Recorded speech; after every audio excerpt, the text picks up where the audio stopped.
동지 여러분, 20% 성과급은 우리가 흘린 땀의 최소한의 대가입니다. 수만 명의 조합원 앞에서 마이크를 잡고 외치던 노조 위원장의 목소리는 자신감에 넘쳐 있었습니다. 그런데 연설 도중 대강당 양쪽 대형 스크린에 예정에 없던 화면이 떠올랐습니다. 위원장 직책 수당 월 1,500만 원, 부위원장 1,000만 원, 간부 3인 각 500만 원, 합계 매달 4천만 원, 그리고 그 아래에 한 줄이 더 찍혀 있었습니다. 상기 인원 전원은 회사 급여를 별도로 전액 수령 중. 대강당이 3초간 얼어붙었습니다. 그리고 폭발했습니다. 이 도둑놈이 우리 회비로 골프를 쳤어. 수만 개의 머리띠가 단상을 향해 날아들었고 조합원들이 투사라 불렀던 그 위원장의 손목에는 차가운 수갑이 채워졌습니다. 300조 기업을 멈춰 세운 파업의 이면에는 아무도 몰랐던 진실이 숨어 있었습니다. 오늘 그 진실을 처음부터 끝까지 들려드리겠습니다. 사연 시작 전에 구독과 좋아요를 눌러주시고 어디에서 듣고 계신지 댓글 남겨주시면 그곳으로 건강과 행복이 가득하길 기원하겠습니다. 국내 굴지의 전자기업 A전전자는 대한민국 산업의 심장이라 불리는 곳이었다. 반도체를 담당하는 TS 부문과 스마트폰과 TV 가전을 아우르는 LX 부문, 두 개의 거대 사업 부문을 거느리고 전체 임직원만 10만 명에 달하는 초거대 조직. 반도체 부문은 다시 메모리 사업부와 파운드리 시스템 반도체 사업부로 나뉘며 LX 부문은 전 세계 소비자들의 손에 들린 스마트폰과 거실의 TV, 주방의 냉장고까지 책임지고 있었다. 이 회사의 노동조합에 가입한 조합원만 6만 명. 대한민국 어떤 기업의 노조보다 거대한 조직이었고 과반 지위를 확보한 이 노조의 한마디는 회사의 운명을 좌우할 수 있는 무게를 가지고 있었다. 이 거대 조직의 정점에 선 사내가 있었다. 노조위원장 배종찬, 올해 45. A전전자 노조 역사상 가장 젊은 나이에 위원장 자리를 차지한 인물이었다. 원래는 반도체 생산 라인에서 잔뼈가 굵은 현장 출신으로 20대 초반에 평택 공장에 입사해 교대 근무를 돌며 바닥부터 올라온 사람이었다. 공장 안에서 그의 별명은 종찬이 형이었고 후배 기술자들 사이에서 저 형이 우리 목소리를 대신해 줄 사람이라는 신뢰가 두터웠다. 거기에 거침없는 언변과 SNS를 통한 뛰어난 동원력까지 갖추고 있었기에 노조위원장 선거에서 압도적인 표차로 당선되었을 때 현장 직원들은 진심으로 환호했다. 드디어 현장을 아는 사람이 위원장이 됐다며 기대에 부풀었던 것이었다. 하지만 위원장 자리에 앉은 뒤에 배종찬은 생산 라인 위에서 땀을 흘리던 그 시절의 배종찬이 아니었다. 현장의 목소리를 대변하겠다던 초심은 어느새 사라졌고 그 자리를 채운 것은 권력에 대한 집착과 끝을 모르는 탐욕이었다. 위원장 전용 차량을 배정받고 VIP 라운지에서 사람들을 만나고 사측 임원들과 대등하게 악수를 나누는 자신의 모습에 취해버린 것이었다. 그에게 위원장이라는 자리는 조합원을 위한 봉사가 아니라 자신의 이권과 영향력을 극대화하기 위한 도구로 변질되어 있었다. 배종찬의 곁에는 대학 후배인 부위원장 정태호가 있었다. 43세 정태호는 배종찬보다 2년 늦게 입사했지만 학교 시절부터 배종찬을 형처럼 따르던 인물이었다. 겉으로는 말수가 적고 온건한 이미지를 풍겼지만 노조 내부의 자금 흐름을 관리하며 배종찬의 모든 계획을 함께 설계하는 실질적인 참모이자 공범이었다. 배종찬이 큰 그림을 그리면 정태호가 숫자를 맞추는 시기였고 둘 사이의 결속은 노조 내 누구도 끼어들 수 없을 정도로 단단했다. 어느 날 저녁 배종찬은 정태호를 강남의 한 고급 일식집으로 불렀다. 오마카세 코스가 하나둘 놓이는 테이블 위에서 배종찬이 먼저 입을 열었다. 태호야, 이번 총회 때 찬반 투표 진행하면서 규약 변경 안건을 하나 같이 올릴 거야. 정태호가 젓가락을 내려놓으며 물었다. 규약 변경이요? 어떤 내용인데요, 형? 직책수당 신설이야. 위원장, 부위원장, 간부들한테 조합비에서 활동 운영비를 편성할 수 있게 하는 조항을 넣을 거야. 정태호의 눈이 미세하게 움직였다. 그가 조심스럽게 되물었다. 금액은요? 배종찬이 사케잔을 한 모금 비우고 나서 대답했다. 나는 월 1,500, 너는 1,000. 간부 셋은 각각 500이면 적당하지. 정태호가 잠시 계산을 했다. 5명이 매달 가져가는 금액만 합쳐도 4천만 원이었다. 정태호가 목소리를 낮추며 물었다. 형, 그 정도면 조합원들이 알게 되면 문제되지 않을까요? 배종찬이 코웃음을 쳤다. 알게 되면 문제가 되겠지. 그러니까 모르게 하는 거야. 찬반 투표에 끼워 넣으면 돼. 6만 명이 파업할지 말지에만 관심 있지. 규약 정비 같은 지루한 항목을 누가 하나하나 들여다보겠어? 그래도 규약에 명시하는 거니까 나중에 누가 파고들면 뭐 어때? 절차적으로 총회를 거쳤고 90% 넘는 찬성으로 통과됐어. 합법이야, 합법. 법적으로 하자가 없으면 그게 끝이야. 정태호는 더 이상 반론을 제기하지 않았다. 잠시 침묵이 흐른 뒤 고개를 천천히 끄덕였다. 배종찬이 그 반응을 확인하고는 입꼬리를 올렸다. 아, 그리고 간부 셋한테도 내가 직접 얘기할 테니까 네가 따로 말 꺼낼 필요 없어. 걔네한테는 내가 시키는 대로만 하면 매달 500씩 들어온다. 그 한마디면 충분해. 그 아래에 포진한 3명의 간부는 배종찬이 직접 발탁한 3, 40대 직원들이었다. 현장 경험은 얕았지만 배종찬에 대한 충성도만은 누구에게도 뒤지지 않는 자들이었다. 사내 게시판의 여론을 관리하고 반대파의 움직임을 감시하며 배종찬의 뜻에 어긋나는 목소리가 나오면 즉각 차단하는 역할을 맡았다. 사실상 노조 안의 친위대나 다름없었다. 배종찬이 매달 500씩 들어간다고 말했을 때 세 사람 중 누구도 이의를 제기하지 않았다. 그 돈이 어디에서 나오는 것인지, 6만 조합원이 이 사실을 알고 있는지 같은 질문은 애초에 그들의 머릿속에 존재하지 않았다. 총회 당일 모든 것은 배종찬의 계획대로 흘러갔다. 투표용지 한쪽 구석에는 노조 운영 효율화를 위한 규약 정비라는 듣기만 해도 지루한 제목의 안건이 조용히 자리를 잡고 있었다. 파업이라는 뜨거운 이슈에 온 신경이 쏠린 6만 조합원 중에서 이 모호한 문구의 실체를 꼼꼼히 들여다본 사람은 거의 없었다. 투표 결과는 90%가 넘는 압도적 찬성. 쟁의행위 찬반 투표는 물론이고 그 안에 끼워 넣어진 규약 변경 안건도 자동으로 함께 통과되었다. 그날 밤 배종찬은 정태호에게 전화를 걸었다. 태호야, 됐어. 90% 넘게 가결됐다. 형, 진짜 아무도 모른 거예요? 당연하지. 내가 뭘 했어. 6만 명이 파업에만 관심 있지. 규약 정비 따위는 눈에 들어오지도 않는다니까. 전화 너머로 배종찬의 낮은 웃음소리가 흘러나왔다. 그렇게 독소조항은 6만 조합원 모르게 노조 규약 속에 단단히 뿌리를 내렸다. 위원장 직책수당 월 1,500만 원, 부위원장 1,000만 원, 간부 3인 각 500만 원. 집행부 5명이 매달 가져가는 금액만 합산해도 4천만 원이라는 거액이었다. 여기에 한 가지 사실이 더해지면 문제의 심각성은 배가 되었다.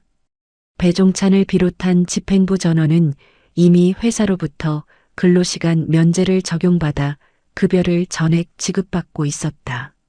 노조 전임자로 지정되어 회사 업무는 하지 않으면서도 회사에서 매달 월급이 꼬박꼬박 들어오는 구조였다. 거기에 더해 조합원들의 회비에서 직책 수당까지 별도로 빼가는 회사 급여와 조합비 수당의 이중 수령 구조를 자기 손으로 완성한 것이었다. 배종찬 한 사람만 놓고 봐도 회사 급여의 직책 수당 1,500만 원까지 매달 수천만 원이 그의 통장으로 흘러들어갔다. 6만 조합원이 매달 꼬박꼬박 낸 피 같은 회비의 일부가 합법이라는 외피를 두른 채 소수 집행부의 주머니 속으로 사라지고 있었다. 그렇게 챙긴 돈은 동남아의 5성급 골프 리조트 그린피와 스파 비용으로, 강남의 고급 레스토랑 오마카세 비용으로, VIP 라운지 모임비로 조용히 증발해갔다.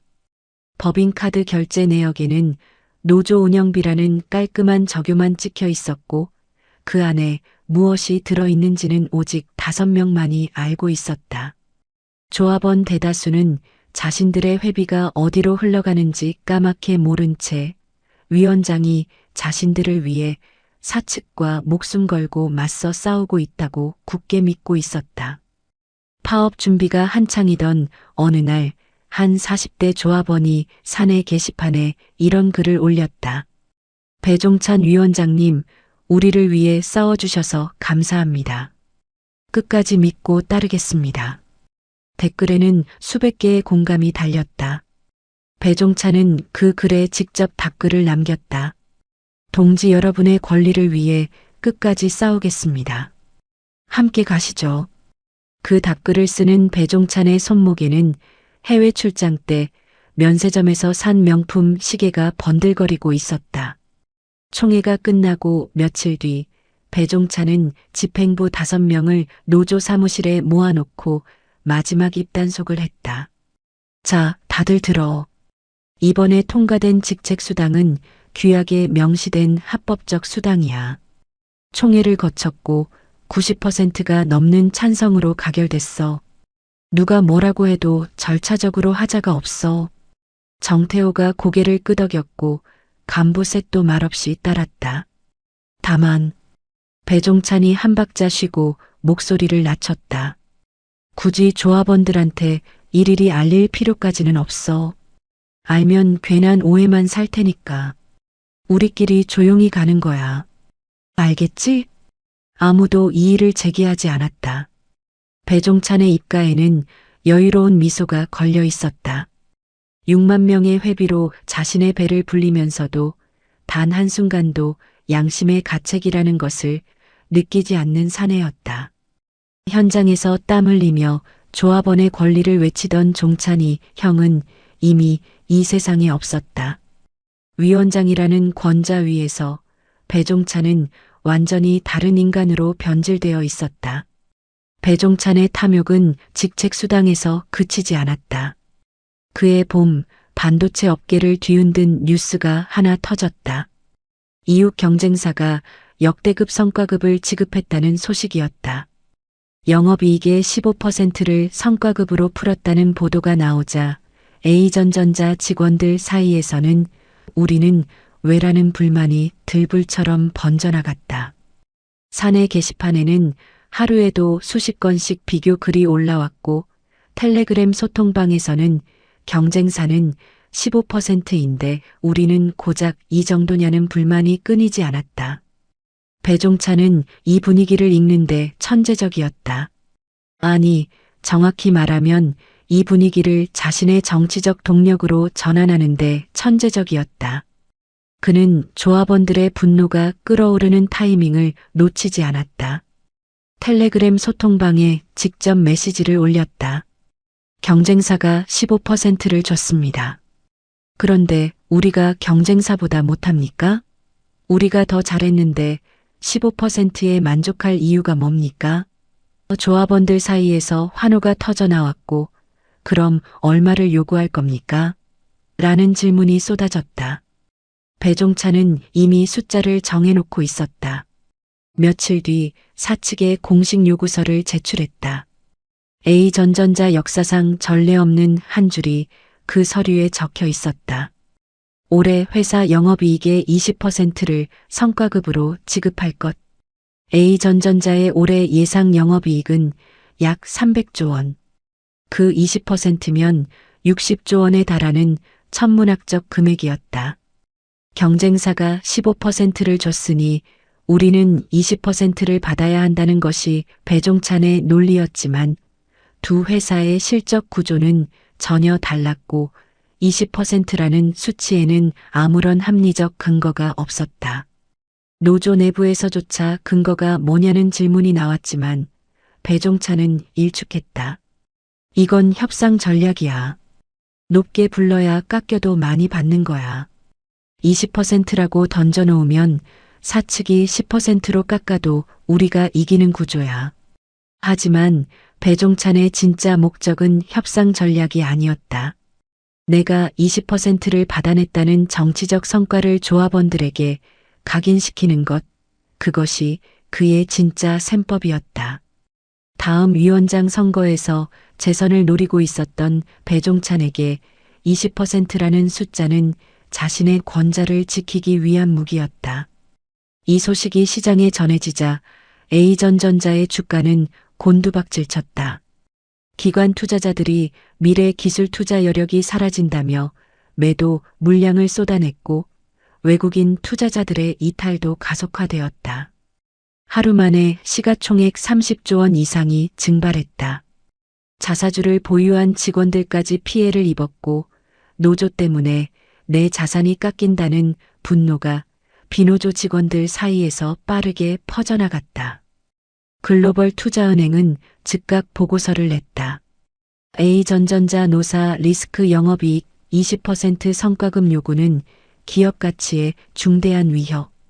해외 반도체 애널리스트들 사이에서는 한국 최대 반도체 기업이 내부에서 무너지고 있다는 경고가 돌기 시작했다. 주주총회장 앞에서는 소액주주들이 카메라 앞에 줄을 섰다. 가장 먼저 마이크를 잡은 것은 60대 남성 주주였다. 떨리는 목소리였지만 한마디 한마디에 절박함이 배어 있었다. 제 노후 자금 전부가 A전전자 주식에 들어가 있습니다. 60조를 성과급으로 가져가면 그 돈으로 해야 할 설비 투자는 누가 합니까? 차세대 반도체 공정 개발은 누가 합니까? 경쟁사한테 밀리기 시작하면 그때 가서 노조가 책임져 줍니까? 그 옆에 서 있던 50대 여성 주주가 더 격앙된 목소리로 이어받았다. 반도체는 3년만 투자를 멈춰도 영원히 뒤처지는 산업이에요. 지금 대만 기업은 올해만 설비에 100조 가까이 쏟아붓고 있고 중국은 정부 보조금의 매출이 700%씩 폭증하면서 뒤를 쫓아오고 있어요.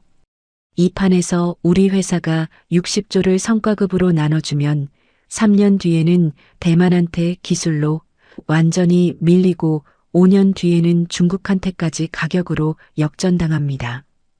영업이익에 연동된 일률 지급 구조가 고착되면 그 부담은 배당 재원의 감소와 주가 하락으로 결국 우리 주주들한테 돌아온다고요.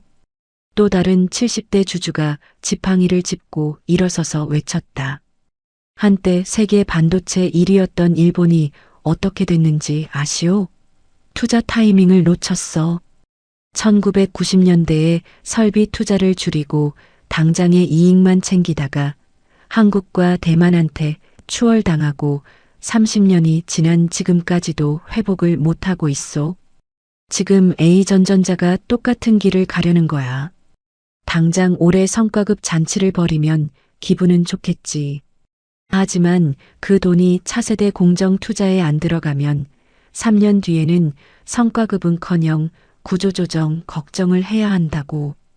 분노한 주주들의 인터뷰가 저녁 뉴스에 반복 보도되면서 여론은 급격히 악화되었고 주주단체는 노조의 과도한 성과급 요구가 기업 가치에 악영향을 줄 수 있다며 손해배상 소송인단 모집을 공식 예고했다.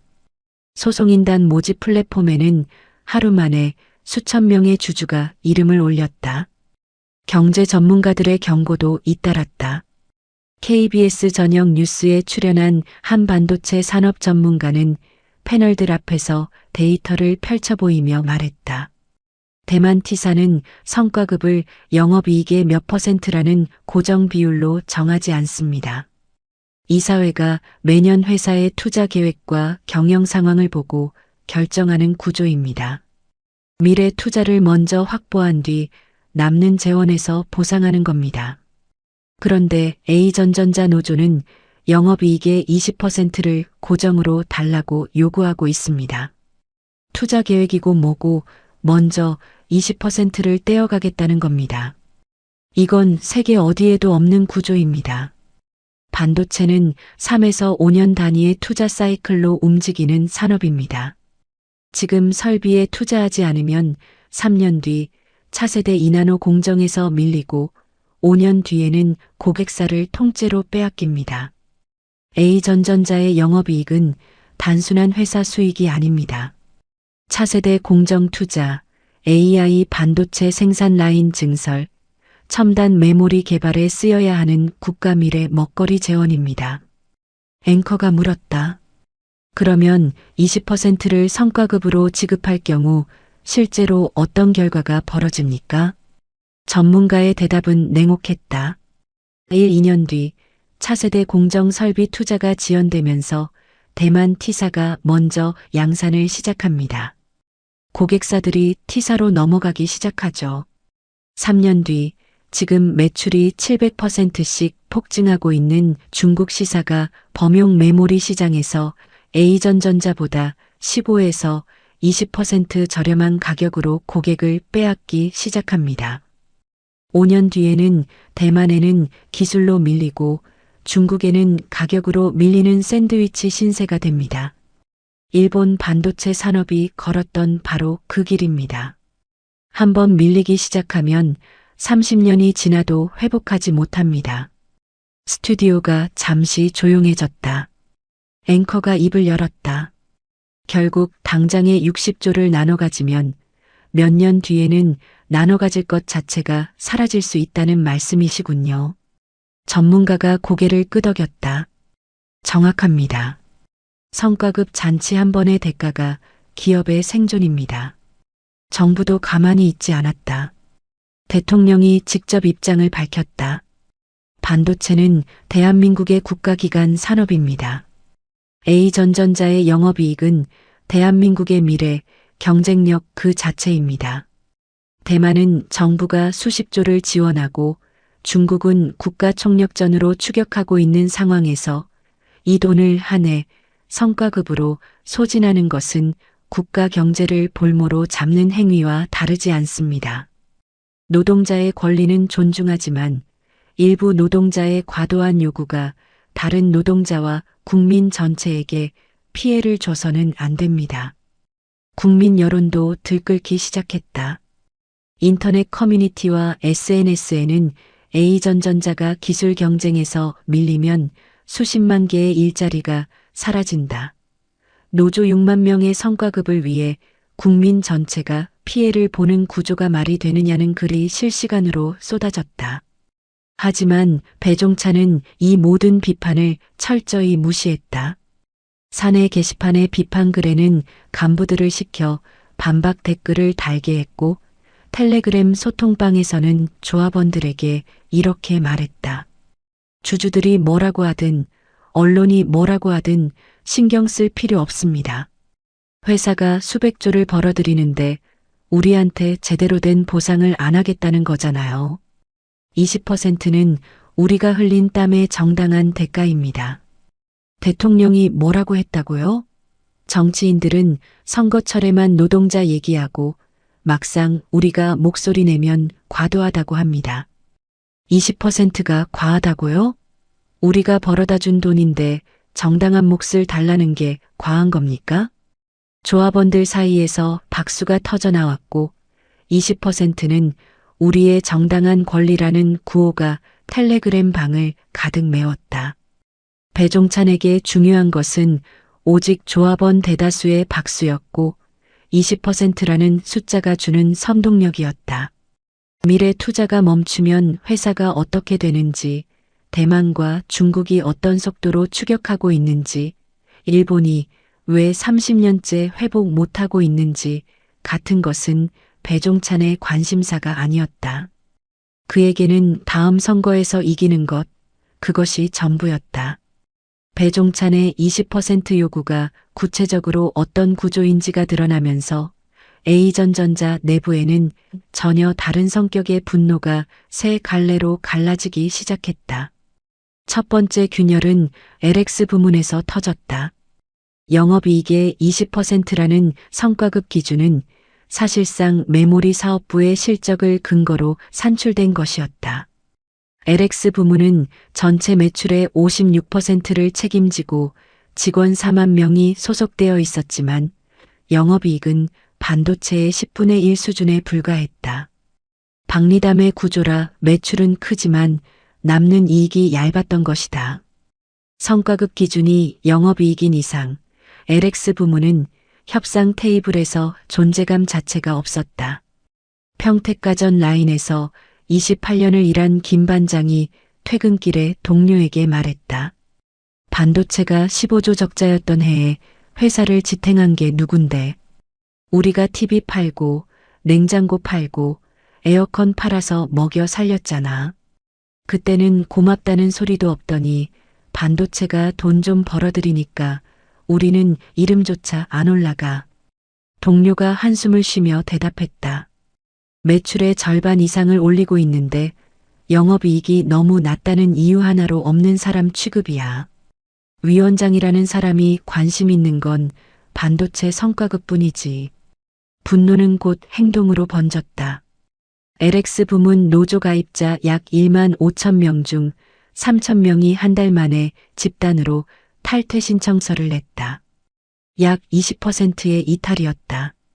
일부 대의원은 노조의 대표성 자체를 문제 삼으며 교섭금지 가처분 신청까지 법원에 제기했다. 탈퇴가 모두 반영되면 조합원 수는 5만 7천 명으로 급감하여 과반 마지노선인 5만 명에 바짝 다가서는 상황이었다. 두 번째 균열은 반도체 내부에서 벌어졌다. 같은 TS 부문이었지만 현실은 하늘과 땅이었다. 메모리 사업부는 AI 슈퍼사이클을 타고 역대급 흑자를 기록하며 사측 제시 성과급이 연봉의 600% 금액으로 수억 원에 달했다. 반면 파운드리 시스템 반도체는 수조 원 적자를 기록하며 사측 제시가 50에서 100% 수천만 원에 불과했다. 메모리 직원이 5억을 받을 때 파운드리 직원은 8천만 원을 받는 구조였다. 배종찬은 비메모리 2만 명의 이탈을 막기 위해 부문 공통 70%, 사업부 차등 30%를 주장했다. 이 구조대로라면 적자 사업부 직원도 메모리와 거의 비슷한 수억 원대 성과급을 받아가는 기형적 결과가 나왔다. 메모리 엔지니어들이 폭발했다. 수석 엔지니어 이재현이 동료에게 말했다. 우리가 밤새워 수율 소수점 단위로 끌어올려서 수십조를 벌어들였어. 그런데 수조원 적자 사업부와 성과급이 비슷하다고? 이건 성과주의가 아니라 하향 평준화야. 위원장이 과반 유지하겠다고 우리 성과를 깎아먹는 거지. 후배가 물었다. 그러면 우리가 밤새워 수율 끌어올리는 이유가 뭡니까? 열심히 해봤자 적자 사업부 메꿔주는 데 쓰일 텐데. 이재현이 낮은 목소리로 대답했다. 그러니까 문제인 거야. 비메모리 쪽도 할 말은 있었다. 파운드리 사업부의 한 엔지니어가 식당에서 동료에게 말했다. 적자인 건 인정해. 하지만 차세대 EUV 공정 기술은 우리가 개발하고 있고 그게 내년 메모리 라인에 그대로 적용돼. 적자라고 보상을 끊어버리면 핵심 인력이 전부 경쟁사로 떠나고 2에서 3년 뒤에는 메모리까지 경쟁력을 잃는다고. 같은 반도체 부문 안에서 메모리와 비메모리가 서로를 향해 날을 세우고 있었다. 배종찬의 부문 70% 주장은 비메모리의 이탈을 막기 위한 것이었지만 오히려 메모리의 분노를 폭발시키며 갈등을 증폭시키고 있었다. 그러나 배종찬은 두 겹의 반발을 모두 무시했다. 텔레그램에 메시지를 남겼다. 겨우 LX 3,000명 나간 것 가지고 눈 하나 깜짝할 줄 아냐. 과반은 끄떡없다. 예정대로 총파업 간다. 같은 날 밤 정태호에게 보낸 별도 메시지는 더 노골적이었다. 태호야, 이번 건 마무리되면 노조 분리 고민 좀 해봐야 할 것 같아. LX 쪽은 솔직히 못 해먹겠다. LX 부문 조합원들을 과반 유지용 머릿수로만 취급하면서 뒤로는 버릴 준비를 하고 있었던 것이다. 이 메시지는 나중에 유출되어 LX 부문 직원들의 탈퇴를 가속시키는 기폭제가 되었다. 세 번째 균열은 사측과의 협상 테이블에서 벌어졌다. 사측은 1차 협상 대표로 타 부문 출신 부사장을 내세웠다. 경영 전략에는 밝았지만 반도체 현장의 수율과 원가 구조에는 어두운 인물이었다. 배종찬은 이 약점을 단번에 간파했다. 올해 영업이익이 300조가 넘는 거 아닙니까? 그런데 사측은 200조밖에 안 된다고 우기고 계시죠. 영업이익 규모도 정확히 파악 못하는 분이 사측 협상 대표라니 걱정이 됩니다. 배종찬이 말한 300조는 메모리 사업부의 흑자만을 기준으로 한 수치였다. 파운드리와 시스템 반도체의 수조원 적자를 상기하면 TS 부문순 영업이익은 그보다 상당히 낮았지만 부사장은 그 세부 내역을 즉석에서 반박할 데이터를 갖고 있지 않았다. 배종찬은 이 녹취록을 텔레그램에 공개했고 위원장이 사측을 꼼짝 못하게 만들었다는 환호가 터져 나왔다. 1차 협상은 완전히 결렬되었다. 이후 수차례 추가 교섭이 이어졌지만 배종찬은 20%에서 한 발짝도 물러서지 않았고 사측도 더 이상 양보할 카드가 없었다. 노동위원회의 조정 기간까지 무의로 끝나자 배종찬은 총파업을 공식 선언했다. A전전자 창사 이래 최초의 전면 파업이 현실로 다가오고 있었다. 배종찬의 선언대로 A전전자 창사 이래 최초의 전면 파업이 시작되었다. 평택화성 기흥 사업장의 반도체 생산 라인이 멈추고 공장 앞에는 머리띠를 두른 조합원 수만 명이 집결했다. 파업 첫날부터 사태는 일개 기업의 노사 분쟁을 넘어 국가적 위기로 번지기 시작했다. A전전자의 반도체 라인이 멈추면 글로벌 반도체 공급망 전체가 흔들린다. 자동차, AI 서버, 스마트폰, 가전까지 전 산업에 연쇄 충격이 밀려오는 구조였다. 해외 거래처에서 납기 지연 경고가 쏟아지기 시작했다. 미국의 대형 IT 기업은 A전전자 구매 담당자에게 직접 전화를 걸어왔다. 파업이 장기화되면 우리도 대체 공급처를 찾을 수밖에 없습니다. 대만 T사와 이미 사전 접촉을 시작했습니다. 이 한 통의 전화가 의미하는 바는 명확했다. 반도체는 안정적 공급이 생명인 산업이었다. 언제 또 파업할지 모르는 기업에 핵심 물량을 맡길 고객사는 없었다. 파업 기간의 생산 손실보다 진짜 무서운 것은 신뢰의 상실이었고 한번 이탈한 고객은 파업이 끝나도 돌아오지 않았다. 경쟁국들은 A전전자의 파업을 기회로 삼아 움직이기 시작했다. 대만 T사는 파업 소식이 전해진 당일부터 A전전자의 주요 고객사에 공격적인 수주 제한을 넣었고 중국 시사는 범용 메모리 시장에서 A전전자보다 15에서 20% 저렴한 가격표를 들고 글로벌 PC 제조사들의 문을 두드리기 시작했다. 일본 정부는 자국 반도체 기업에 대한 추가 보조금 지원을 발표하며 한국의 공백을 메울 준비가 되어 있다는 메시지를 우회적으로 내보냈다. 글로벌 투자은행이 긴급 보고서를 냈다.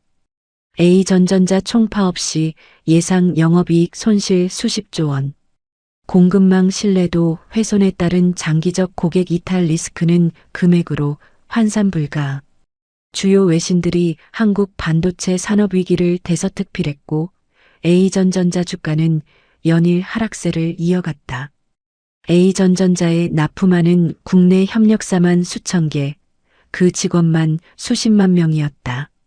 파업 한 번에 A전전자뿐 아니라 한국 반도체 산업 생태계 전체가 흔들리는 구조였다. 경제6단체가 공동 성명을 냈다. A전전자 노조의 파업은 국가 핵심 산업의 근간을 흔드는 행위입니다. 즉각 철회를 촉구합니다. 대통령도 직접 나섰다. 대한민국의 미래를 책임질 핵심 산업이 한 노조의 과도한 요구로 멈춰서는 안 됩니다. 노동자의 권리는 존중하지만 그 권리가 국가 전체의 미래를 담보로 행사되어서는 안 됩니다. 정부가 마침내 중앙노동위원회를 통한 적극적 중재에 나섰다.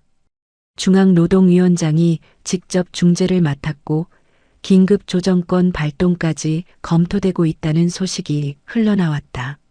동시에 사측에서도 카드를 바꿨다. 1차 협상에서 반도체 현장을 모르는 타 부문 부사장이 배종찬에게 밀린 것이 뼈아픈 패착이었다는 판단이 내려졌다. 긴급 이사회가 소집되었고 사측 협상 대표의 정격 교체가 결정되었다. 새로운 협상 대표는 반도체 TS 부문 전문 사장 박종태, 56세, A전전자 반도체 라인 엔지니어 출신으로 30년 넘게 현장에서 잔뼈가 굵은 인물이었다. 메모리 수율의 소수점 단위 변동이 연간 영업이익에 어떤 영향을 미치는지, 파운드리의 EUV 공정 투자비가 실제로 얼마나 회수되었는지, 시스템 반도체의 적자가 구조적인 것인지 일시적인 것인지를 누구보다 정확하게 알고 있는 사람이었다. 과묵했지만 숫자 앞에서는 한치의 양보도 없는 냉철한 전문가. 현장 엔지니어들 사이에서는 박 사장 앞에서 숫자로 허풍치면 3초 안에 걸린다는 말이 돌 정도였다. 박종태 사장이 협상 대표로 교체되었다는 소식을 들은 배종찬은 처음으로 표정이 굳어졌다. 정태호에게 전화를 걸었다. 태호야, 사측이 협상 대표를 박종태로 바꿨다더라. 정태호의 목소리에도 긴장이 묻어났다. 박종태요? 그 사람은 좀 다르지 않습니까? 형? 반도체 숫자를 너무 잘 알아요. 알아. 1차 때처럼 영업이익도 모르면서라고 조롱할 수 있는 상대가 아니야. 어떻게 하실 겁니까? 배종찬이 잠시 침묵했다가 대답했다. 어떻게 하긴. 밀어붙이는 수밖에. 데이터로 안 되면 명분으로 가는 거야. 우리한테는 6만 조합원이 있잖아. 하지만 배종찬의 자신감과 달리 중앙노동위원회 회의실에서 벌어진 첫 대면은 1차 협상과는 완전히 다른 풍경이었다. 배종찬이 1차 때와 같은 전략을 꺼내들었다. 올해 영업이익이 300조 규모인데 사측은 200조밖에 안 된다고 계속 거짓말을 치고 있습니다. 우리 조합원들이 피땀 흘려 벌어들인 이익을 축소하려는 겁니다. 박종태는 표정 하나 변하지 않았다. 태블릿 화면을 노조 측으로 천천히 돌렸다. 여기 올해 1분기부터 현재까지의 사업부별 영업이익 실적과 하반기 전망치가 있습니다. 화면에는 사업부별 숫자가 빼곡하게 정리되어 있었다. 박종태가 하나하나 짚어가기 시작했다. 메모리 사업부의 영업이익은 확실히 역대급입니다. 이건 사측도 인정합니다. 하지만 파운드리는 올해만 수조 원 적자가 예상되고 시스템 반도체도 적자 기조가 이어지고 있습니다. 이 두 사업부의 적자를 상기하면 TS 부문 전체 영업이익은 위원장이 말씀하시는 수치와 상당한 차이가 있습니다. 배종찬이 끼어들려 했다. 그건 사측이 적자 사업부를 핑계로. 박종태가 말을 자르지 않았다. 대신 태블릿 화면을 한 장 넘기며 조용히 이어갔다.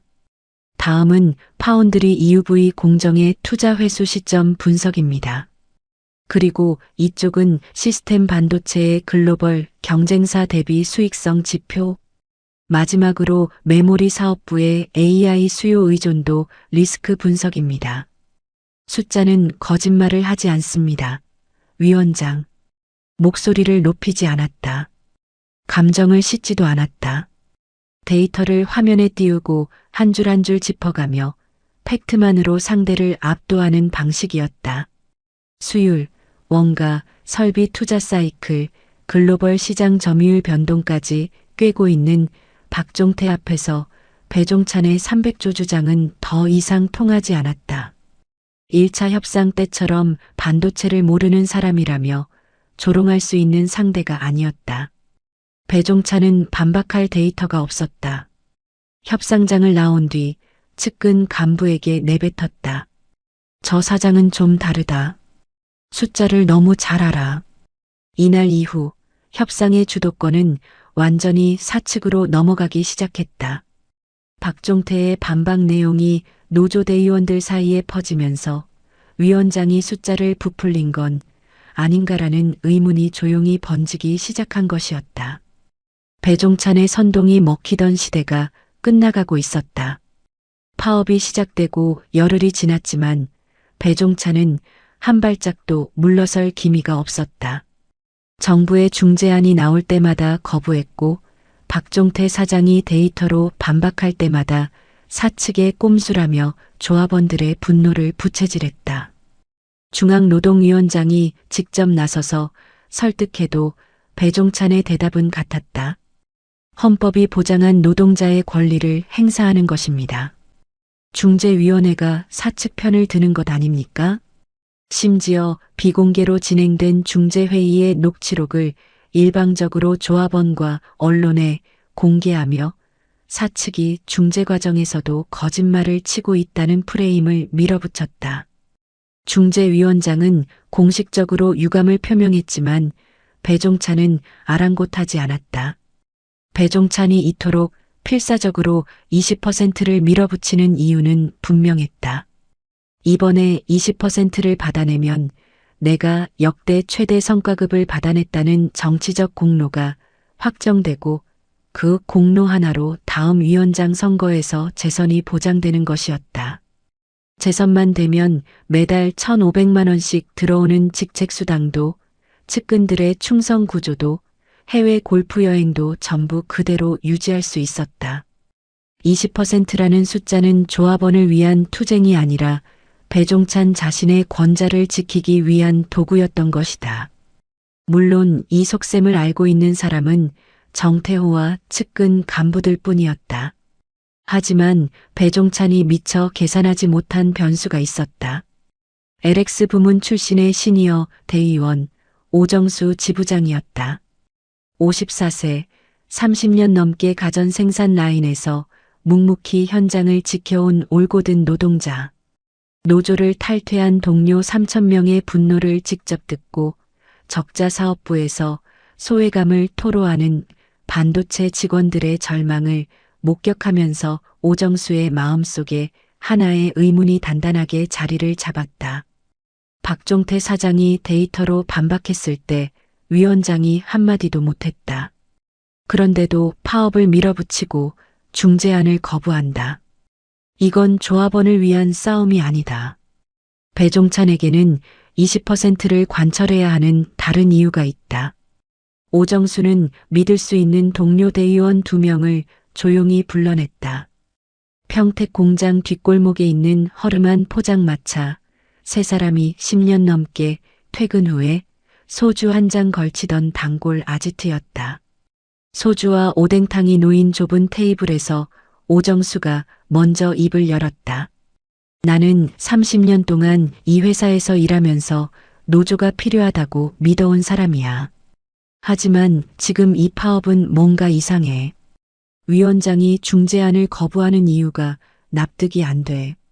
동료 대의원 하나가 소주잔을 내려놓으며 고개를 끄덕였다. 저도 같은 생각입니다, 지부장님. 박종태 사장이 데이터로 반박했을 때 위원장이 한마디도 못했잖아요. 그런데도 파업을 밀어붙이는 건 20% 말고 다른 이유가 있는 거 아닙니까? 오정수가 목소리를 낮췄다. 그래서 내가 회계를 좀 들여다보려고 해. 대의원이면 노조 재정을 열람할 권한이 있어. 위원장이 왜 이렇게까지 자리에 집착하는지 돈의 흐름을 따라가 보면 뭔가 나올 것 같아. 세 번째 대의원이 조심스럽게 물었다. 위원장 쪽에서 눈치채면 어떡합니까? 그러니까 조용히 해야지. 공식적으로 신청하면 측근들이 막을 거야. 우회로를 찾아야 해. 오정수는 그날부터 움직이기 시작했다. 대의원의 정당한 권한을 이용해 노조 회계에 접근하려 했지만 예상대로 핵심 서류는 배종찬의 측근들이 철저히 관리하고 있었다. 회계 열람 신청서를 내자 정태호가 직접 전화를 걸어왔다. 오 지부장, 지금 파업 기간이라 회계 자료 정리 중입니다. 파업 끝나면 열람 가능하게 해드릴게요. 오정수는 전화를 끊고 나서 동료에게 말했다. 파업이 끝나면 보여주겠다고? 그 말은 파업 중에는 절대 못 보게 하겠다는 소리지. 뭘 감추고 있으니까 그러는 거야. 오정수는 우회로를 택했다. 규약 변경 당시의 총회 회의록, 원본은 노조 사무실 공용 서버에 보관되어 있었다. 오정수는 야간 당직 날을 이용해 서버에 접속했고 쟁이행위 찬반 투표에 끼워 넣어 통과시킨 규약 변경의 전체 과정이 담긴 회의록 원본을 확보하는 데 성공했다. 위원장 1,500만 원, 부위원장 1,000만 원, 간부 3인 각 500만 원이라는 직책수당 조항이 어떻게 만들어졌는지 6만 조합원 중 이 조항의 존재를 사전에 알고 있던 사람이 집행부 5인뿐이었다는 사실이 그 회의록에 고스란히 기록되어 있었다. 오정수의 손이 떨렸다. 두 번째 증거는 직책수당 지급 내역서였다. 집행부 5인이 매달 합계 4천만 원씩 회사 급여와 별도로 이중 수령하고 있다는 내역이 숫자로 찍혀 있었다. 그리고 결정적인 세 번째 증거. 배종찬 측근 간부 한 명이 실수로 공용 폴더에 저장해 놓은 법인카드 사용 내역이었다. 동남아 5성급 골프 리조트의 그린피, 스파, VIP 디너 코스 영수증이 빼곡하게 정리되어 있었는데 영수증에 찍힌 날짜가 하나같이 파업 기간 한복판이었다. 조합원들이 파업 현장에서 머리띠를 두르고 구호를 외치고 있을 때 배종찬과 집행부는 동남아 리조트에서 골프를 치고 있었다. 오정수는 세 가지 증거를 확보한 뒤 같은 포장마차에 동료들을 다시 불러 모았다. 노트북을 열어 보여주자 두 대의원의 얼굴이 하얗게 변했다. 이게 사실이면 위원장이 감옥에 가는 겁니다. 오정수가 고개를 끄덕였다. 사실이야. 숫자가 다 찍혀 있어. 위원장이 왜 그렇게 자리에 집착하는지 이제 알겠어. 20%를 받아내서 재선하면 이 구조가 계속 유지되니까 매달 4천만 원이 걸려 있는 거야. 동료가 잠시 말을 잃었다가 물었다. 근데 지부장님, 이걸 터뜨리면 배종찬만 무너지는 게 아닙니다. 노조 전체에 대한 신뢰가 무너질 수 있어요. 오정수는 잠시 침묵했다. 포장마차 비닐 너머로 불어오는 바람이 차가웠다. 그가 천천히 입을 열었다. 썩은 지도부를 덮고 가는 게 노조의 더 큰 해악이야. 지금 이 순간에도 조합원들의 회비가 저 사람들 주머니로 들어가고 있어. 덮으면 안 돼. 오정수는 증거 공개 전에 한 가지 사전 조치를 취했다. 검찰에 고발장을 먼저 접수한 것이다. 배종찬이 증거인멸을 시도하거나 도주할 가능성을 차단하기 위해서였다. 고발장 접수를 확인한 뒤 오정수는 주요 언론사 사회부 기자들에게 증거자료 일체를 전달하는 동시에 사내 게시판에 글을 올렸다.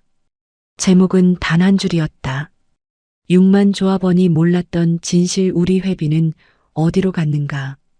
오정수가 글을 올린 것은 배종찬이 파업 장기화를 선언하며 전 조합원을 소집한 총력 결의대회를 이틀 앞둔 밤이었다.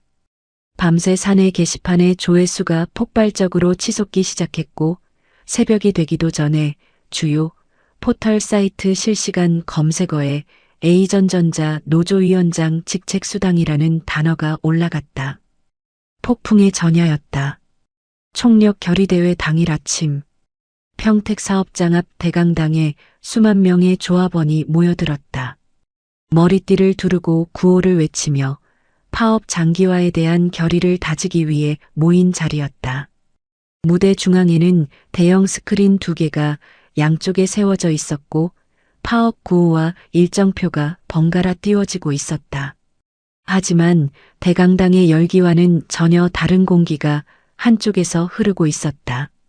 전날 밤 사내 게시판에 올라간 오정수의 폭로글은 밤새 조회수가 수만을 찍었고 포털 실시간 검색어에 A전전자 노조위원장 직책수당이 올라간 상태였다.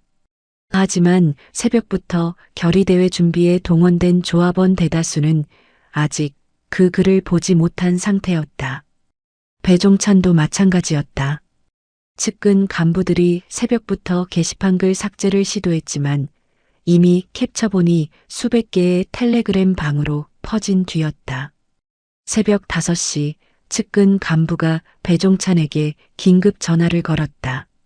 형, 사내 게시판에 직책수당 글이 떴어요. 삭제하려고 했는데 이미 텔레그램으로 다 퍼졌어요. 배종찬의 얼굴이 일순간 굳었지만 곧 이를 악물었다. 결의대회는 예정대로 간다. 내가 직접 단상에서 해명하면 된다. 여기서 물러서면 끝이야.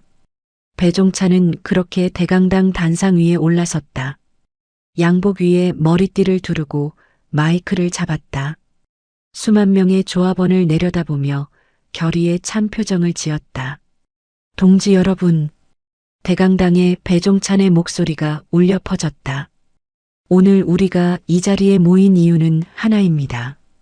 우리가 피땀 흘려 벌어들인 이익의 정당한 몫을 끝까지 받아내겠다는 의지를 사측에 보여주기 위해서입니다.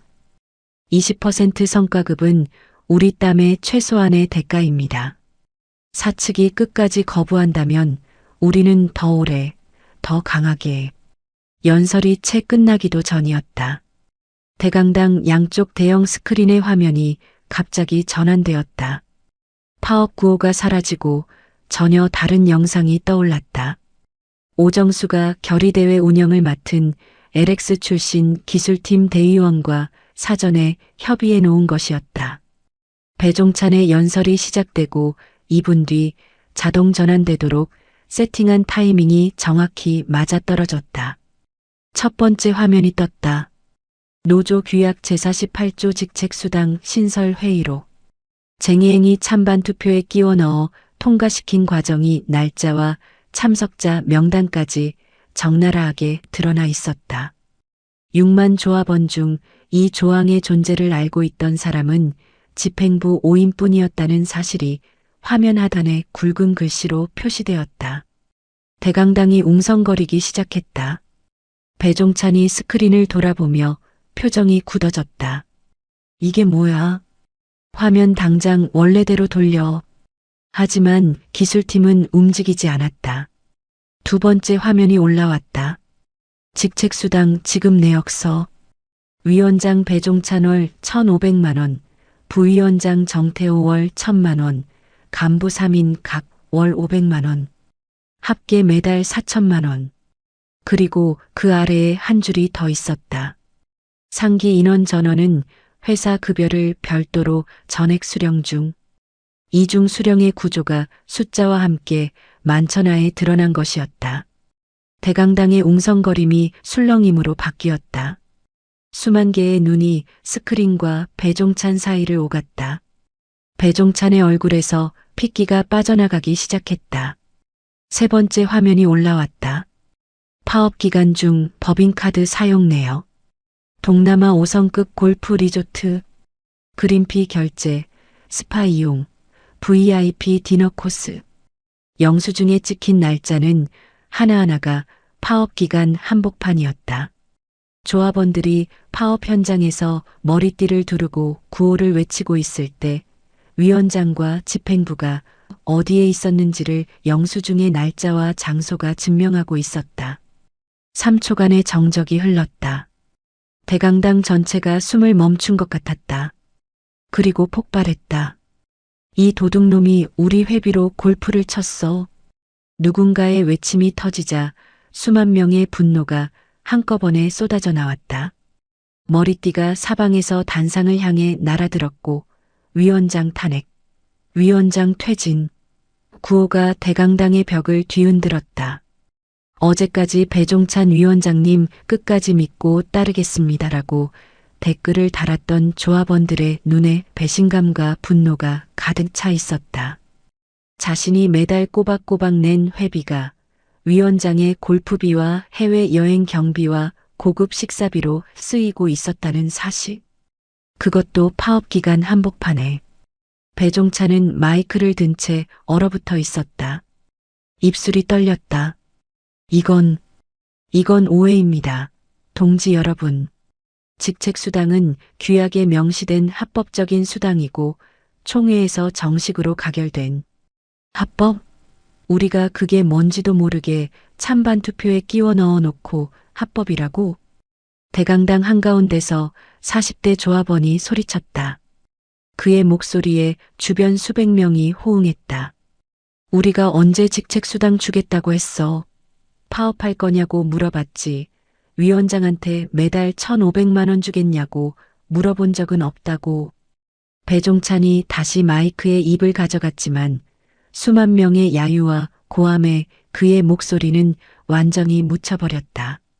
부위원장 정태호는 단상 뒤로 황급히 물러서며 고개를 숙이고 있었다.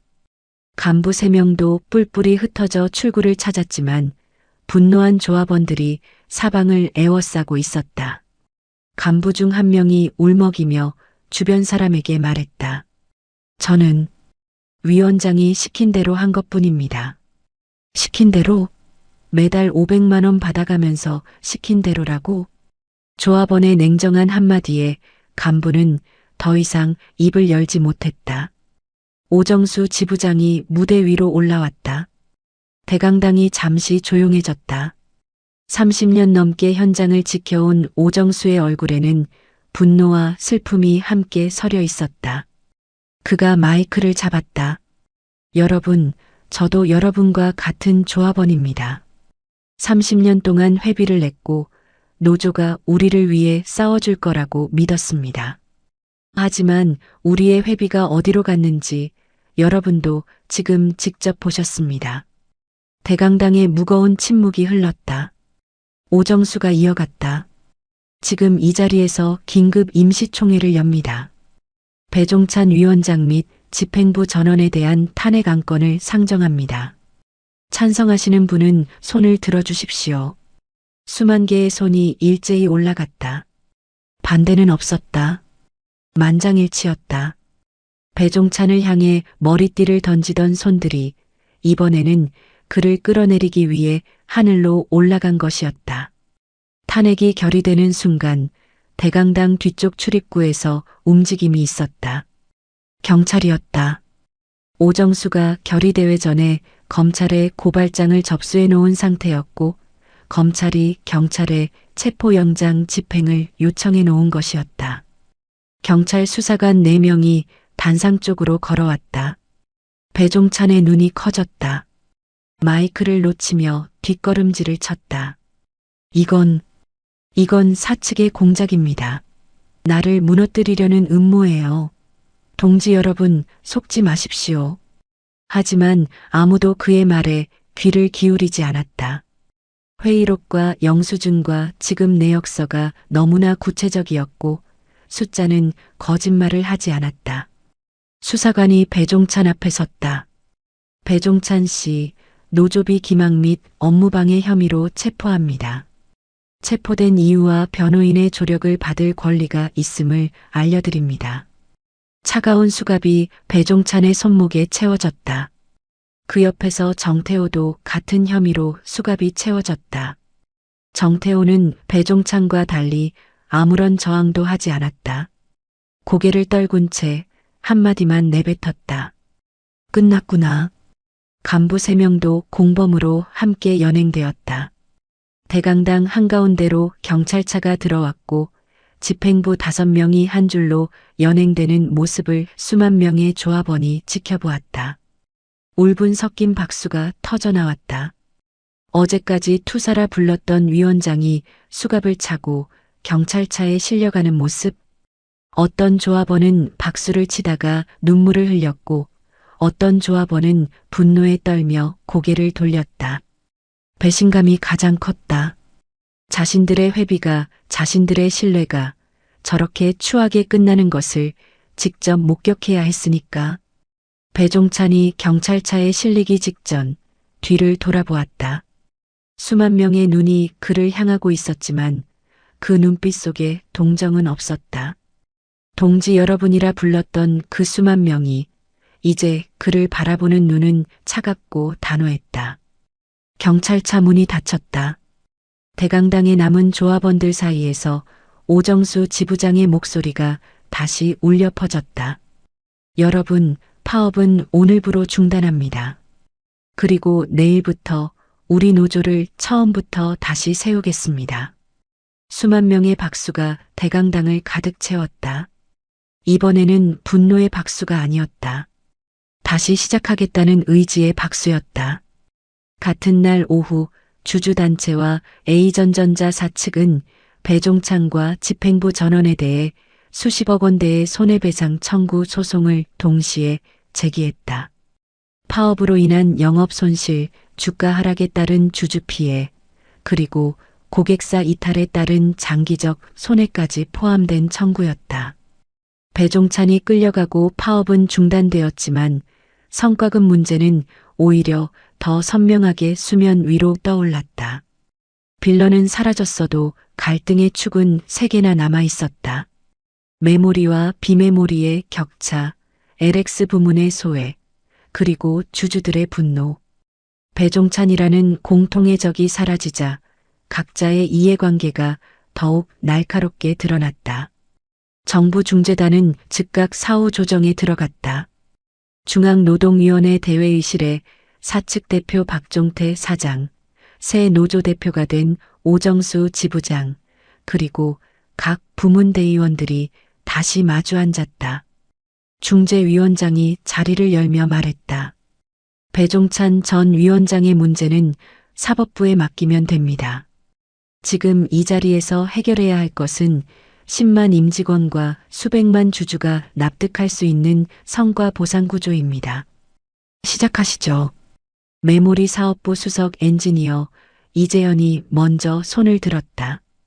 그의 목소리는 차분했지만 단호했다. 배종찬이 나쁜 놈인 건 맞습니다. 하지만 그 문제와 성과급 문제는 별개입니다. 우리 메모리 엔지니어들이 밤새워 수율을 끌어올려서 수십조를 벌어들인 건 사실 아닙니까? 사측이 제시한 연봉 600%도 우리 기여도에 비하면 적다고 생각하는 사람이 많습니다. 그런데 배종찬이 밀어붙였던 부문 70% 구조가 그대로 가면 수조원 적자를 내고 있는 파운드리와 성과급이 비슷해집니다. 이건 어떤 논리로도 성과주의가 아닙니다. 파운드리 쪽 대의원이 바로 받아쳤다. 적자인 건 인정합니다. 하지만 한 가지만 말씀드리겠습니다. 차세대 EUV 선단 공정 기술은 저희 파운드리가 개발하고 있고 그 기술이 내년 메모리 양산 라인에 그대로 적용됩니다. 메모리가 돈을 잘 버는 이유 중 하나가 우리 기술 덕분입니다. 적자라고 보상을 끊어버리면 핵심 인력이 전부 경쟁사로 떠납니다. 그러면 2에서 3년 뒤에는 메모리까지 경쟁력을 잃게 됩니다. 이재현이 고개를 돌려 파운드리 대의원을 바라보았다. 반박하려다가 잠시 멈추었다. 파운드리의 기술이 메모리에 적용되고 있다는 것은 사실이었고 그것을 부정할 수는 없었다. 오정수 지부장이 담담하게 입을 열었다. 저희 LX 부문은 매출의 56%를 올리고 있습니다. 반도체가 15조 적자를 기록한 해에 회사를 지탱한 것도 저희였습니다. 하지만 영업이익이 너무 낮다는 이유로 배종찬 시절에는 협상 테이블에서 존재하지도 않는 것처럼 취급받았습니다. 반도체만큼의 성과급을 달라는 게 아닙니다. 최소한의 기본적인 인정은 있어야 한다고 생각합니다. 세 갈래의 주장이 팽팽하게 맞서는 가운데 회의실의 공기가 점점 무거워졌다. 중재위원장이 사측을 바라보았다. 박 사장, 사측 안을 말씀해 주시겠습니까? 박종태가 천천히 자리에서 일어났다. 회의실의 모든 시선이 그에게 쏠렸다. 반도체 현장에서 30년을 보낸 사람 특유의 묵직한 침착함이 그의 목소리에 실려 있었다.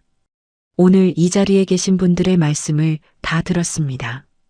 메모리 엔지니어들의 기여도, 파운드리의 기술적 가치, LX 부문이 어려운 시기에 회사를 지탱해 준 공로. 다 맞는 말씀입니다. 박종태가 한 박자 쉬었다. 우리 반도체 엔지니어들이 밤낮 없이 흘린 땀방울의 가치를 제가 왜 모르겠습니까? 고생한 만큼 업계 최고로 보상하겠습니다. 다만 회사가 위기일 때 묵묵히 버팀목이 되어준 다른 부문 동료들과 주주들도 함께 웃을 수 있는 기준을 만들자는 겁니다. 박종태가 태블릿 화면을 켰다. 사전에 각 부문 대위원들을 개별 면담하며 핵심 불만 포인트를 정밀하게 파악한 뒤 3일간 설계한 안이었다. 화면에 4개의 축이 정리되어 있었다. 제가 제안하는 것은 하이브리드형 성과 보상제입니다. 4가지 축으로 구성되어 있습니다. 회의실이 조용해졌다. 박종태가 첫 번째 축을 짚었다. 첫째, 전사 기본 경력금입니다. 회사 전체 영업이익 목표를 달성하면 LX든 TS든 전 직원에게 공통으로 기본 경력금을 지급합니다. 이 재원은 사업부별 성과급과 별도의 전사 공통 재원에서 나갑니다. 어느 부문도 소외되지 않는 최소한의 보장입니다. 오정수의 눈이 미세하게 움직였다. 박종태가 이어갔다. 둘째, 사업부별 차등 성과급입니다. 각 사업부의 영업이익 기여도에 따라 가중치를 적용합니다. 메모리가 막대한 흑자를 냈다면 그에 걸맞은 역대급 초과 성과급을 별도로 받는 구조입니다. 성과를 낸 곳에 보상이 집중되는 원칙은 절대 무너뜨리지 않겠습니다. 이재현이 고개를 약간 들었다. 박종태가 세 번째 축으로 넘어갔다. 셋째, 적자 사업부 기술 유지 인센티브입니다. 파운드리와 시스템 반도체에 메모리와 동일한 성과급을 줄 수는 없습니다. 이건 분명히 말씀드립니다. 하지만 핵심 인력이 이탈하면 2에서 3년 뒤 메모리까지 경쟁력을 잃습니다. 별도의 기술 유지 인센티브를 설계하되 3년 내 흑자 전환 시 이전 2년간의 기술 기여분까지 소급 보상하는 조건을 붙여 성과주의 원칙을 지키겠습니다. 파운드리 대의원의 표정이 변했다. 박종태가 마지막 축을 말했다. 넷째, 자사주 연계 보상입니다. 성과급 총액의 일정 비율을 자사주로 지급합니다. 직원들이 주가 상승을 위해 함께 노력하게 되고 소액주주들의 가치도 보호됩니다. 박종태가 태블릿을 내려놓으며 회의실을 둘러보았다. 그리고 한 가지 더 말씀드리겠습니다. 이 구조는 직원 보상과 미래 투자를 동시에 지키는 유일한 방법입니다. 배종찬 전 위원장이 요구했던 영업이익 20%를 성과급으로 쏟아부었다면 차세대 공정 투자 재원이 사라집니다. 3년 뒤 대만의 기술로 밀리고 5년 뒤 중국의 가격으로 역전당하는 순간 나눠줄 성과급 자체가 없어집니다. 이 보상제는 정당한 보상을 하면서도 미래 투자 재원을 반드시 확보하는 구조입니다. 이 자리에 계신 모든 분들의 일자리와 보상이 5년 뒤에도 10년 뒤에도 계속되려면 이 균형이 반드시 필요합니다. 회의실에 정적이 흘렀다. 누구도 먼저 입을 열지 않았다.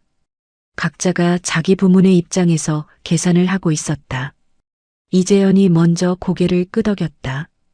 기본 경력금이 전사 공통 재원에서 나가고 메모리 차등 성과급은 별도 재원이라면 우리 기여도가 깎이는 구조는 아닙니다. 메모리의 기여도를 정확히 인정해주는 구조라면 저는 동의합니다. 파운드리 대의원이 손을 들었다. 소급 보상 조건에 대해 하나만 확인하겠습니다. 3년 내 흑자 전환이라는 기준이 너무 까다로우면 사실상 못 받는 거 아닙니까? 박종태가 대답했다. 3년 내 흑자 전환 시 이전 2년간의 기술 기여분까지 소급 적용합니다. 흑자 전환 기준은 사업부 단독 손익이 아니라 메모리 라인에 이전된 기술의 기여분까지 포함해서 산정합니다. 파운드리가 개발한 EUV 공정이 메모리 양산에 적용되어 수익을 올렸다면 그 기여분이 파운드리의 실적에 반영되는 겁니다. 파운드리 대의원이 고개를 끄덕였다. 그 정도라면 핵심 인력 이탈을 막을 수 있습니다. 실적을 올리면 소급으로 돌려받는다는 확실한 약속이 있으니까요. 동의합니다. 모든 시선이 오정수 지부장에게 쏠렸다. 오정수는 잠시 생각에 잠기더니 천천히 입을 열었다. 배종찬은 우리를 갈라놓았습니다. LX를 머릿수로만 취급하고 메모리와 비메모리를 서로 싸우게 만들었습니다. 하지만 이 테이블에서 우리는 다시 하나가 될 수 있습니다. 회의실의 분위기가 바뀌었다. 오정수가 이어갔다. LX 부문도 기본 경력금으로 최소한의 존중을 받을 수 있다면 이 안에 전적으로 동의합니다. 반도체가 힘들었을 때 우리가 버텨줬고 반도체가 잘 될 때 우리도 함께 웃을 수 있는 구조. 그게 진짜 상생 아닙니까? 중재위원장이 노사 양측을 번갈아 보며 말했다. 양측의 의견이 합치되는 것으로 보입니다. 정부는 이 상생 모델에 전폭적인 지원을 약속합니다. 이 모델이 대한민국 노사관계의 새로운 기준이 되기를 바랍니다. 중재위원장이 협약서를 내밀었다. 박종태와 오정수가 나란히 서서 펜을 들었다. 두 사람이 동시에 서명한 뒤 서로를 바라보았다. 박종태가 먼저 손을 내밀었고 오정수가 그 손을 잡았다. 두 사람의 악수를 시작으로 양쪽 대의원들이 한 사람씩 일어서서 맞은편과 악수를 나누었다. 대회의실에 우레와 같은 박수가 터져나왔다. 이재현도 파운드리 대의원도 LX 부문 대의원들도 함께 박수를 쳤다. 며칠 전까지 서로를 향해 나를 세우던 사람들이 하나의 협약서 앞에서 같은 방향을 바라보고 있었다. 배종찬과 집행부 전원은 회사에서 즉각 파면되었다. 노조비 기망 및 배임 혐의로 구속 기소된 배종찬은 재판 과정에서 모든 혐의가 유죄로 인정되었다. 찬반 투표에 규약 변경을 끼워 넣어 6만 조합원을 기만한 행위, 회사 급여와 직책 수당의 이중 수령, 파업 기간 중 조합비를 사적으로 유용한 행위 하나하나가 법정에서 낱낱이 드러났다. 판사가 선고문을 읽었다. 피고인 배종찬은 노조위원장이라는 지위를 이용하여 6만 조합원의 신뢰를 배반하고 조합비를 사적 이익에 유용하였습니다. 노동자의 권리를 대변해야 할 자리에서 사익을 추구한 행위는 노동운동 전체의 신뢰를 훼손한 중대한 범죄입니다. 그리고 파업 선동 및 업무방해, 국가기관산업 마비, 징역 2년 6개월이 선고되었다. 부위원장 정태호는 징역 1년 6개월의 실형을 선고받았고 간부 3명도 공범으로 징역 1년 집행유예 2년을 선고받았다. 주주단체와 회사가 제기한 수십억 원대 손해배상 소송에서도 배종찬 측은 패소했고 전 재산이 배상금으로 환수되었다. 구치소 면회실. 배종찬을 찾아오는 사람은 변호사뿐이었다. 측근이었던 정태호는 같은 구치소 다른 방에 있었다. 배종찬이 변호사에게 물었다. 밖에서 나한테 연락 온 거 없어요? 변호사가 고개를 저었다. 없습니다. 배종찬은 아무 말 없이 창살 너머를 바라보았다. 한때 6만 명이 투사라 불러주던 그 함성은 구치소의 차가운 벽 안에서는 아무런 울림도 남기지 못했다. 회사 급여에 직책수당 1,500만 원까지 매달 수천만 원이 들어오던 통장은 이미 압류된 상태였고 동남아 골프 리조트에서 즐기던 시절은 마치 다른 사람의 기억처럼 아득했다. 현장에서 종찬이 형이라 불리며 동료들의 신뢰를 한 몸에 받던 시절의 자신은 이미 돌이킬 수 없을 만큼 멀리 가버린 뒤였다. 같은 시각 정태호는 면회온 변호사에게 한마디만 남겼다. 배종찬 형 말만 믿고 따랐다가 이 꼴이 됐습니다. 끝까지 형이라고 불렀는데 결국 형은 자기밖에 몰랐어요. 변호사가 할 말을 찾지 못한 채 면회실을 나섰다. 한편 A전전자의 풍경은 완전히 달라지고 있었다. 하이브리드 성과 보상제가 가동된 첫 해 메모리 사업부에서는 역대 최고 수준의 차등 성과급이 지급되었다. 이재현 수석이 성과급 통보를 받고 나오는 동료들에게 말했다. 이번만큼은 진짜 우리 기여도를 인정받은 겁니다. 밤새운 보람이 숫자로 찍혀 나왔어. 후배 엔지니어가 웃으며 대답했다. 선배, 이러면 올해도 또 밤새우는 거잖아요. 당연하지. 내년에는 더 큰 숫자로 찍혀야지. 파운드리 연구실에서도 변화가 일어났다. 기술 유지 인센티브가 확정되고 소급 보상 조건이 공식화되면서 경쟁사로의 이직을 고민하던 핵심 인력들이 마음을 돌렸다. 파운드리 팀장이 팀원들에게 말했다. 실적을 올리면 소급으로 돌려받는다는 확실한 약속이 생겼어. 올해가 아니라 내년을 보고 뛸 수 있게 된 거야. 3년 안에 흑자 전환하면 그동안의 기여분까지 한꺼번에 들어온다. 이건 도망갈 이유가 아니라 남아야 할 이유야. LX 부문 생산 라인에서는 전사 기본 경력금이 최초로 지급된 날 28년 차 김 반장이 동료의 어깨를 두드렸다. 야, 금액이 크고 작고가 중요한 게 아니야. 이 회사가 우리를 기억하고 있다는 거잖아. 반도체가 힘들었을 때 우리가 버텨줬고 그걸 회사가 인정해 준 거야. 그게 중요한 거지. 동료가 고개를 끄덕이며 웃었다. 맞아. 없는 사람 취급당하던 때 생각하면 기본 경력금 한 줄이 이렇게 뜨거울 줄 몰랐어. 주가는 노사 갈등 해소 및 주주 친화 정책이라는 호재에 힘입어 역대 최고가를 경신했다. 자사주 연계 보상으로 직원들도 주가 상승의 수혜를 직접 체감했고 소액 주주들도 만족했다. 주주총회장 앞에서 분노의 인터뷰를 했던 그 60대 주주는 이번에는 웃는 얼굴로 카메라 앞에 섰다.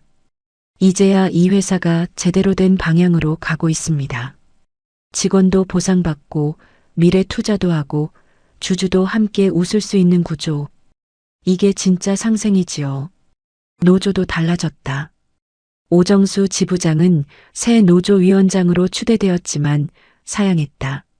노조는 특정인의 권자가 아닙니다. 배종찬 같은 일이 다시는 일어나지 않으려면 한 사람에게 권력이 집중되는 구조 자체를 바꿔야 합니다.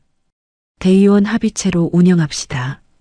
직책수당 조항은 즉각 삭제되었고 모든 재정 지출을 조합원 전체에게 분기별로 공개하는 투명성 규정이 신설되었다. 6만 조합원이 노조의 돈이 어디로 가는지를 언제든 확인할 수 있는 구조가 만들어진 것이었다. 어두운 시절을 거치며 A전전자 노조는 오히려 더 건강하게 다시 태어났다. 그리고 5년의 시간이 흘렀다. A전전자는 하이브리드 성과 보상제를 통해 확보한 미래 투자 재원을 차세대 반도체 공정에 집중적으로 쏟아부었다. 그 결과는 숫자가 아니라 눈앞의 풍경으로 증명되었다. 평택 반도체 캠퍼스에는 세계 최초 2나노 양산 라인이 24시간 가동되고 있었다.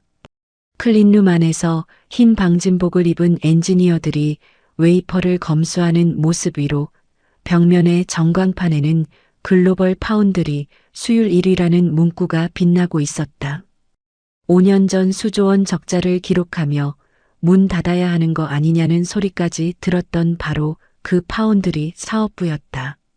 소급 보상이라는 확실한 약속 덕분에 남아준 핵심 인력들이 5년간 이를 악물고 기술을 끌어올린 결과였다. 용인에는 초거대 반도체 클러스터가 완공을 앞두고 있었다. 차세대 AI 메모리 전용 공장 3동이 나란히 들어서 있었고 전 세계 빅테크 기업들의 선주문이 이미 2년치나 밀려 있었다. 미국 실리콘밸리의 AI 기업 CEO가 용인 클러스터 준공식에 직접 참석해 이렇게 말했다. A전전자의 차세대 메모리 없이는 우리의 AI도 없습니다. 이 파트너십이 10년, 20년 이어지기를 바랍니다. 대만 T사와의 기술 격차는 좁혀지기는커녕 A전전자가 앞서 나가기 시작했고 5년 전 매출 700% 폭증으로 위협하던 중국 시사는 첨단 공정에서의 기술 장벽을 끝내 넘지 못한 채 범용 시장에 머물러 있었다. 일본 반도체가 걸었던 추락의 길을 A전전자는 걷지 않았다. A전전자의 시가총액은 아시아 1위를 넘어 글로벌 5위권에 진입했다. 주가는 5년 전에 3배를 넘었고 자사주 연계 보상을 받은 직원들은 주가 상승의 수혜를 고스란히 체감하고 있었다. LX 부문의 스마트폰은 AI 온디바이스 기술을 탑재하며 글로벌 시장 점유율 1위를 굳건히 지키고 있었고 TV와 가전 라인도 프리미엄 시장에서 독보적인 위치를 차지하고 있었다. 어느 날 저녁 박종태 전 사장이 퇴임 기자회견에서 기자의 질문을 받았다. 사장님, 5년 전 하이브리드 성과 보상제를 설계하실 때 이런 결과를 예상하셨습니까? 박종태가 잠시 생각하더니 대답했다. 5년 전에 배종찬 전 위원장이 요구한 대로 영업이익의 20%를 성과급으로 쏟아부었다면 우리는 지금 이 자리에 없었을 겁니다. 2나노 공정 투자가 2년 늦어지고 그 사이에 대만이 앞서 나가고 중국이 따라잡았을 겁니다. 한번 밀리기 시작하면 다시는 돌아올 수 없는 것이 반도체 산업입니다. 기자가 다시 물었다. 그때 가장 어려웠던 것은 무엇이었습니까? 모두를 설득하는 것이었습니다. 메모리 엔지니어들은 자기 기여도를 인정받고 싶었고 파운드리는 적자지만 기술적 가치를 인정받고 싶었고 LX 부문은 최소한의 존중을 원했고 주주들은 미래 투자가 지켜지기를 바랐습니다. 4개의 서로 다른 바람을 하나의 구조 안에 담는 것. 그게 가장 어려웠고 가장 보람 있었습니다. 박종태가 카메라를 향해 말을 이었다. 결국 답은 간단했습니다. 땀 흘린 만큼, 기여한 만큼 공정하게. 그리고 미래를 위한 투자를 절대 멈추지 않는 것. 이 2가지가 동시에 지켜질 때 기업은 10년 뒤에도 살아남습니다. 기자회견이 끝난 뒤 A전전자 평택 공장의 풍경이 비춰졌다. 메모리 연구소에서는 차세대 공정을 연구하는 엔지니어들이 모니터 앞에 앉아 있었고 파운드리 연구실에서는 흑자 전환에 성공한 뒤 소급 보상을 받은 팀원들이 웃고 있었다. LX 부문 생산 라인에서는 김 반장이 후배 직원에게 뭔가를 가르쳐주며 어깨를 두드리고 있었다. 그리고 오정수 위원장을 사양한 뒤에도 여전히 평택 공장 가전 라인에서 일하고 있었다. 퇴근 후 10년 넘게 다니던 그 포장마차에 앉아 동료와 소주를 기울이고 있었다. 동료가 물었다. 지부장님, 위원장 하셨으면 편하게 사셨을 텐데 후회 안 합니까? 오정수가 소주잔을 내려놓으며 웃었다. 편하게 살려고 위원장 했다가 어떻게 되는지 우리가 직접 봤잖아. 두 사람이 함께 웃었다. 포장마차 너머로 A전전자 평택 공장의 불빛이 밤하늘 아래 환하게 빛나고 있었다. 5년 전 그 불빛이 꺼질 뻔했던 밤을 기억하는 사람들이 있었기에 오늘 그 불빛은 더 밝았다. 땀 흘린 만큼, 기여한 만큼 공정하게. 그리고 지금은 적자지만 미래를 준비하는 동료에게도 함께 갈 수 있는 길을 열어주는 것. 어느 부문도 소외되지 않고 주주도 직원도 함께 웃으며 미래 투자를 멈추지 않는 일터. 그것이 A전전자가 찾아낸 진정한 상생의 답이었다. 이 이야기는 픽션입니다. 하지만 여러분도 느끼셨겠지만 우리가 살고 있는 현실과 결코 먼 이야기는 아닙니다. 동료의 회비로 자기 배를 불리면서도 동지라 외치던 사람. 미래 투자를 멈추게 만들면서도 정당한 권리라고 포장하던 사람. 그런 사람은 반드시 대가를 치릅니다. 숫자는 거짓말을 하지 않고 진실은 언젠가 반드시 드러나기 때문입니다. 반도체 산업은 한 해만 투자를 멈춰도 영원히 뒤처질 수 있는 냉혹한 세계입니다. 당장의 이익에 눈이 멀어 미래를 팔아먹는 순간 30년 전 일본이 걸었던 그 길을 우리도 걷게 됩니다. 땀 흘린 사람에게 정당한 보상을 하되 미래를 위한 투자는 절대 멈추지 않는 것. 그 균형을 지키는 것이야말로 진짜 상생이 아닐까 생각합니다. 오늘 이야기 속 A전전자가 찾아낸 답이 현실에서도 실현되기를 바라는 마음으로 이 사연을 준비했습니다. 이야기를 끝까지 들어주신 분이 계시다면 잘 들었다고 댓글 하나만 남겨주세요. 구독과 좋아요 부탁드립니다. 감사합니다.